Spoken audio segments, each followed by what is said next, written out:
Ang lingaw-lingaw lang unta nga dula sa mga maghigalaay og magparentihay nga si Ixor og Miguel nahulog sa pagdakop kanila sa kapulisan tungod sa tungits. Nagpalandong lang ubos sa kahoy ang mga nasampit og nagdula og baraha nga dunay pusta dihang nagiyan sa kapulisan og gipang dakop. Tinood na siya, sir, nagsukal-sukal mi. Pero kami raman mo may lain na mo. Kami ramang magparinti tulumi. Karon kay ambot saban na nga kuan. Ngano gitakop man mi nga kuan gyud.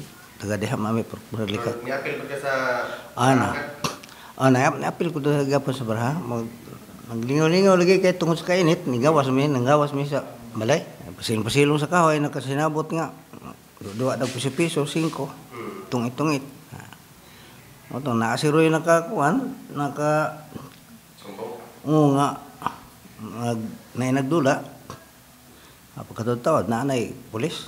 Nahitabo ang pagdakop Abril 29 og pagkaugma dayon gikasuhan ang tulo og kasopakan sa Presidential Decree 1602 kon Anti-Illegal Gambling Law of the Philippines og nagahulat sa resolusyon sa korte.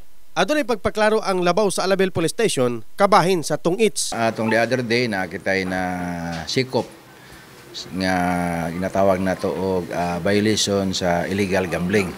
No, kinatawag kini nga tungits, no.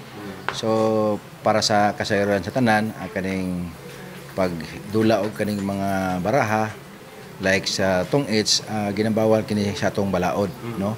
Kini siya isa sa mga illegal gambling nga mga activities. Samtang adunay komento ang duha ka mga batan-on bahin sa lingaw-lingaw. Yes sir, ginabawal na siya kanang sa balaod.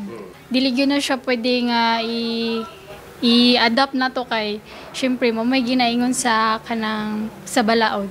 Para sa ko kay bawal mo na siya sa balaod ri sa kuangod sa atong nasod. Nakoy nadungog sa mga radyo or kanang newspaper nga kuan. Pugunta kanang ibutan sa lugar atong lingaw-lingaw kay daghan magug mga silingan nga mutugan or unsa halimbawa lingaw-lingaw ra na inyong gimo. Hebloan nga ilawom sa anti-gambling law kon Presidential Decree 1602 ginatugutan ang makusado nga makapiyansa og makaangkon sa temporaryong kagawasan. In the heart of changing lives, kini si Brigadier Jason, Brigada News.